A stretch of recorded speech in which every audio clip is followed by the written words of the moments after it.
जितने तृष्णाएं हैं वो तृष्णा को सदा सदा के लिए शांत कर देता है। और जब तक के तृष्णा है, चाह है, कामनाएं है, तब तक के दुख होता रहेगा। और जिस दिन ये चाहना खत्म हो गया, तृष्णा शांत हुई, उसी दिन व्यक्ति को शांति मिलने लगेगा। तो ये श्रीमद् भागवत की कथा जो है, भगवान कहते हैं मम संतोष कारणम, मेरे संतोष का कारण है। ऐसे भगवान श्रीमद् भागवतम नाम पुराणम लोक विश्रुतम शृणुयात् श्रद्धया युक्तो मम संतोष कारणम। ब्रह्मा जी महाराज ने पूछा था, हे प्रभु आपके संतोष का कारण क्या है जिससे आपको संतोष हुए? तृष्णा की शांति किससे होती है? दुनिया की सब कुछ करें और आपको अच्छा ना लगे, संतोष ना हो तो मजा क्या है? अब भगवान ने कहा था, ब्रह्मा जी बहुत सारे पुराण हैं। कहा भगवान इसीलिए तो पूछ रहा हूँ। कहा उन पुराणों में आपने सुना होगा, एक श्रीमद् भागवत नाम का पुराण है, श्रीमद् भागवतम नाम पुराणम लोक विश्रुतम। ब्रह्मा जी ने कहा महाराज हाँ हमने सुना है। कहा इस भागवत के पुराण को कोई श्रद्धा पूर्वक सुन लेता है, सुनिया श्रद्धया युक्तो, श्रद्धा पूर्वक कोई श्रवण कर लेता है, तो भगवान कहते हैं मम संतोष कारणम, उससे जितना संतोष मुझको होती है और किसी दूसरे के सुनने से उतनी संतोष की प्राप्ति नहीं होती। वो श्रीमद् भागवत की कथा श्री सूत जी कहते हैं कि शौनकादि ऋषियों, भगवान को भी संतुष्टि करने वाला ये भागवत की कथा है, वो मैं आपको सुना रहा हूँ। ऋषियों ने पूछा महाराज इसमें है क्या, कैसे प्राप्ति होती है? तब उन्होंने कहा ये वेदों के परिपक्व पका हुआ फल है, ना इसमें छिलके हैं न गुठली है। कहा महाराज बिना छिलके गुठली के कैसे फल हो सकता है? फल में तो छिलका गुठली होगा तभी फल ना होगा, तो कैसे फल होगा? उन्होंने कहा एक ऐसा फल है जिसमें छिलका गुठली की आवश्यकता नहीं है, छिलका गुठली नहीं है, बिना छिलका गुठली के है। कैसे?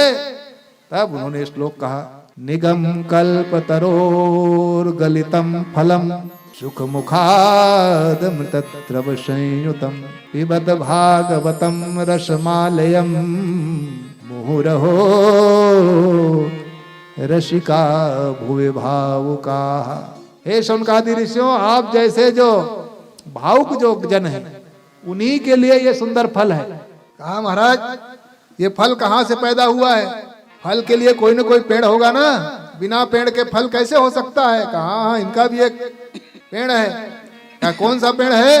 कह निगम कल्पतरो, निगम रूपी, एक होता है आगम, दूसरा होता है निगम। आगम कहते हैं शास्त्रों को और निगम कहते हैं वेद को। कहा वेद रूपी एक कल्प वृक्ष है। कहा कल्प वृक्ष इसलिए कि जो वेद की शरणागति ले लेता है, संसार की ऐसी कोई कामना नहीं जिस कामना को भगवान वेद पूर्ति न करते हो, वैसी वेद माता है, ऐसे वेद रूपी वो पिता हैं, ऐसे वेद रूपी सक्षम हैं, ऐसा कल्प वृक्ष की तरह वो वेद है। अगर कहीं वेद की आपने शरणागति ले ली, वेद की आपने सेवा कर लिया, तो आपको और कहीं दूसरी जगह भटकने की आवश्यकता नहीं है।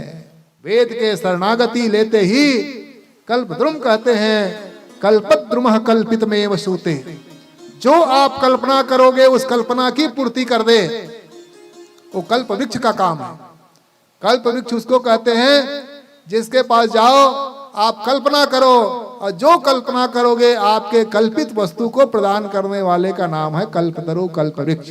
तो उसी वेद रूपी जो कल्प वृक्ष है, जो साक्षात ज्ञान स्वरूप है, उस कल्प वृक्ष का ये परिपक्व पका हुआ ये फल है। और इसमें मिठास तब से और आ गया जब सुखदेव जी महाराज जैसे सुख ने इसमें मुंह मार दिया, मुंह लगा दिया। जिसमें तोता का चोंच पड़ जाता है, वो तोता के चोंच पड़ते ही फल मीठा हो जाता है। आपने कभी तोता का खाया हुआ फल खाए होंगे? खाए हो भी? बगीचा है यहाँ का? नहीं है, पहले रहे होंगे, अब तो है कि नहीं पता नहीं। तो किसी किसी फल में तोता चोंच मार देता है, और जिसमें तोता चोंच मारता है जी फल में, वो फल अपने आप मीठा हो जाता है। या तो तोता को ये पता है कि फल मीठा है तभी चोंच मारेगा, और या तो जिसमें तोता चोंच मार देता है वो फल मीठा हो जाता है।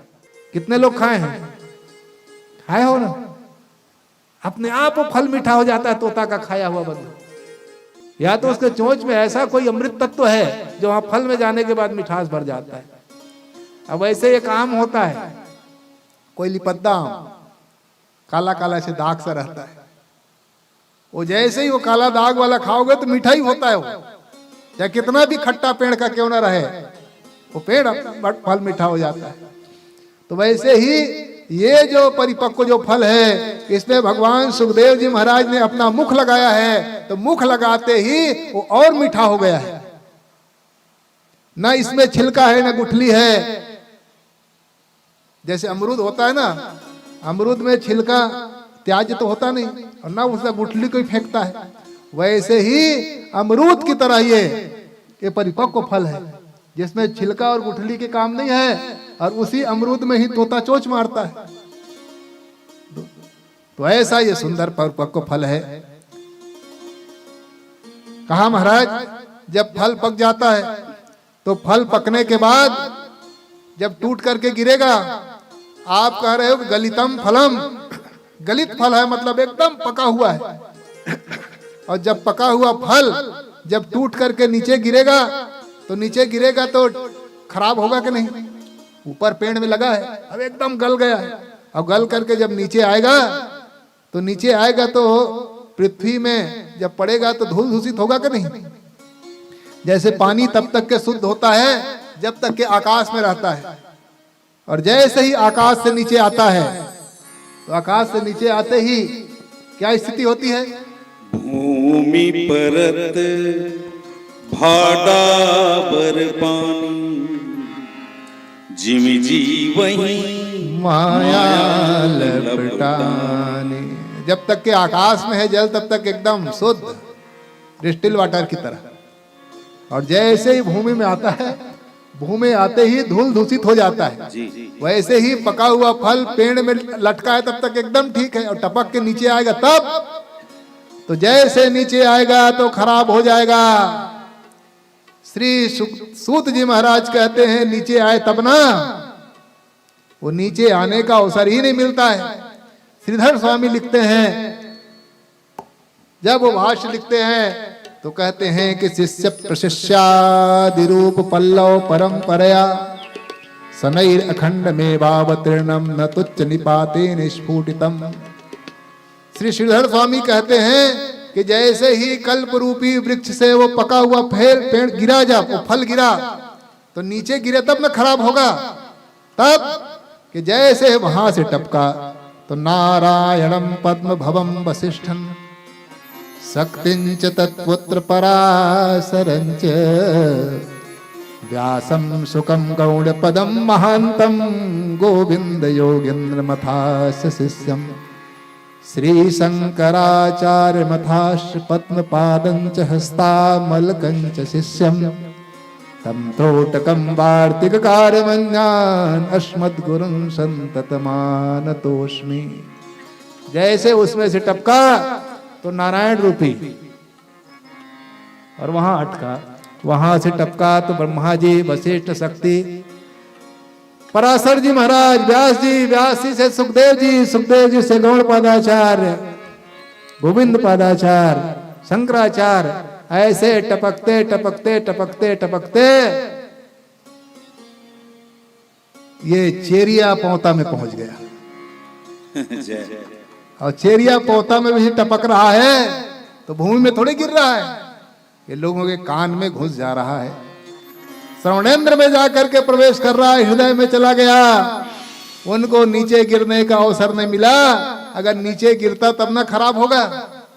एक में टपकता है, दूसरे में अटकता है, फिर टपकता है तो आगे वाले, और ऐसे करते करते हमारे कर्ण रंध्र में प्रवेश कर गया, और वहां जाकर के हमारे हृदय को आह्लादित कर रहा है। इसीलिए इनको कर्ण रंध्र से पिबत भागवतम रसमालयम, ये ऐसा रस है जिनको मुख से नहीं, इनको श्रवणेंद्रिय से ग्रहण किया जाता है।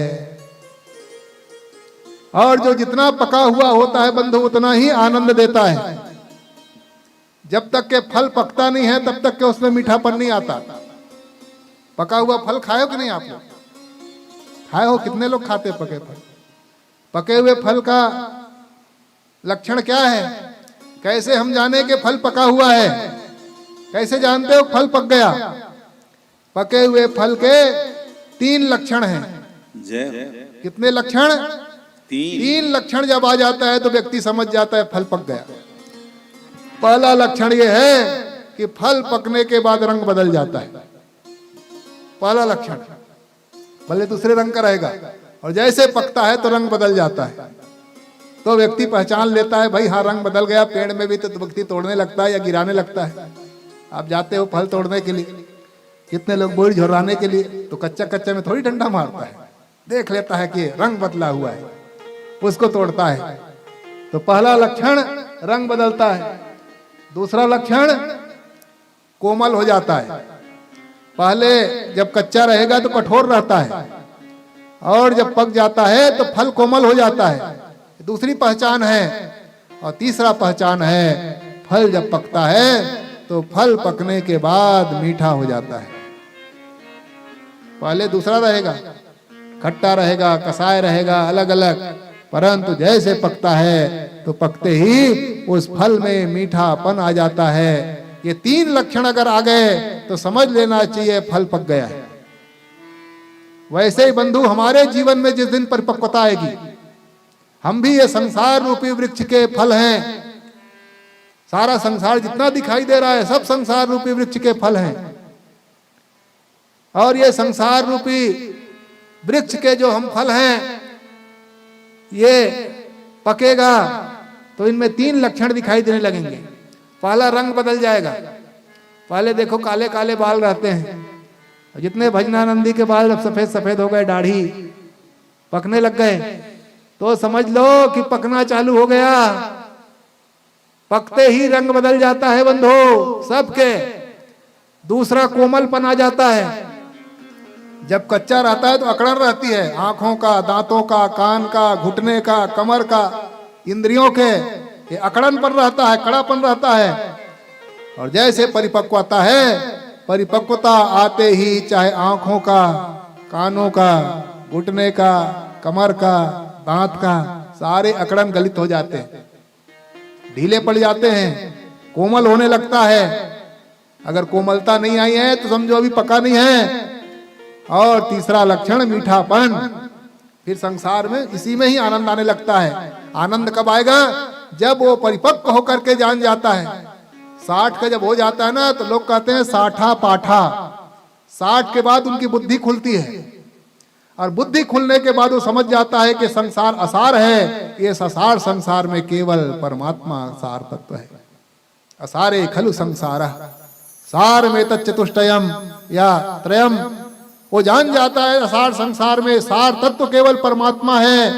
अब ये सारे संसार को सिया राम में जानने लगता है। और भगवान रूपी जब सार तत्व को जान जाता है तो आनंद कहाँ है, मीठापन कहाँ है? जो आनंद सिंधु सुख राशि सीकर ते त्रैलोक सुपासी। सो आनंद, उसी में आनंद है। उसी का नाम राम है, कृष्ण है, शिव है। वो जान जाता है। बुद्धि जब खुलती है तो सार संसार में परमात्मा ही सार तत्व है। तो वही संसार में उनको मीठापन लगने लगता है, क्योंकि वो जान जाता है कि सारा संसार भगवान का स्वरूप है। उसी स्वरूप में आनंद लेने लगता है। फिर संसार का मोह दूर हो जाता है उनका। तो पकने के बाद ये तीन हमारे जीवन में भी आ गया। अगर ये तीन तत्व नहीं आ पाया तो समझे कि बूढ़े भले लग रहे हो पर अभी पका नहीं है, परिपक्व नहीं है। और कच्चा फल जब पेड़ से टूटता है तो कष्ट होता है। पका पेड़ टूटने में कष्ट नहीं होता। कच्चे को पेड़ से तोलो तो दूध वाला है तो दूध निकलने लगता है, और पानी वाला है तो पानी निकलने लगता है। और फल जब पक जाता है तो पके हुए फल से न दूध निकलता है न पानी निकलता, अपने आप टपक जाता है। न पेड़ को कष्ट होता है और न ही फल को कष्ट होता है। वैसे ही पक करके जिस दिन हमने संसार रूपी वृक्ष को छोड़ेंगे, अगर पक जाएंगे तो न संसार वालों को हमसे कष्ट होगा और न हमसे संसार को छोड़ने में कष्ट होगा।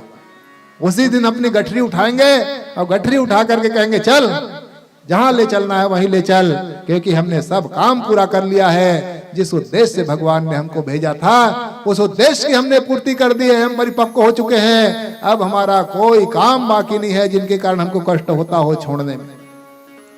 इसीलिए ये भागवत की कथा हमारे जीवन को परिपक्व कराने वाला है। इस कथा को सुनने के बाद जीवन में परिपक्वता आ जाती है। और जिस दिन परिपक्वता आती है, परीक्षित जी ने जिस दिन छोड़ा उस दिन कष्ट नहीं हुआ। पहले दिन तो कष्ट था कि सांप काटेगा मर जाऊंगा, भय था। उसी परिपक्व भय को मिटा करके उनके जीवन में परिपक्वता ला दी। और अंतिम में परीक्षित जी कहने लगा, महाराज एक तक्षक क्या हजारों तक्षक आए, मेरे शरीर को काटेगा, मैं शरीर नहीं, मन नहीं, बुद्धि नहीं, चित्त नहीं, अहंकार नहीं, इससे अलग शुद्ध बुद्ध मुक्त स्वरूप में आत्मा हो। और आत्मा न जायते मृते, न जन्म लेता है न मरता है, ये तो अजो नित्यम शाश्वतोयम न हन्यते हन्यमाने शरीरे, ये तो आत्मा है, अजर है, अमर है, अविनाशी है। ये परिपक्वता लाने का काम ये श्रीमद् भागवत की कथा कर देता है।